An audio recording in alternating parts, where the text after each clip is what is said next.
Alloh taoloni o'zigagina sig'inib olishlik bu juda ham qiyin amal. Qanday? Biz Alloh taolo Robbim deyveramiz, Muhammad sollallohu alayhi vasallam payg'ambarim deyveramiz, ammo uni o'zigagina ibodat qilyapmizmi? Ibodat u nima? Ibodat u Alloh taologa namoz o'qishlik. Ibodat u muhabbat qo'yishlik. Ibodat u qo'rqishlik. Hammasini Alloh taoloni o'zigagina sarflashlik, o'zigagina mashlarni bag'ishlashlik bu tavhid bo'ladi. Alloh taoloni o'zigagina sig'inib unga sherik keltirmaslik bo'ladi.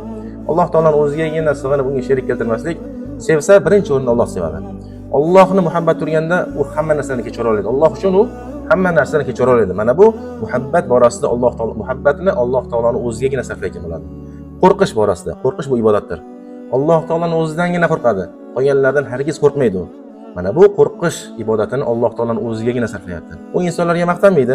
Insonlarga maqtanayotgan bo'lsa, u shirk qilayotgan bo'ladi, riyo qilayotgan bo'ladi. Ibodatni qanday ibodat bo'lmasin, uni maqtanayotgan bo'lsa, insonlarga maqtanayotgan bo'lsa, Alloh taologa nimanidir, ya'ni maxluqlarni sherik qilayotgan bo'ladi. Mana shu tavhid bilan Alloh taologa ibodat qilishlik va unga sherik keltirmaslik bo'ladi.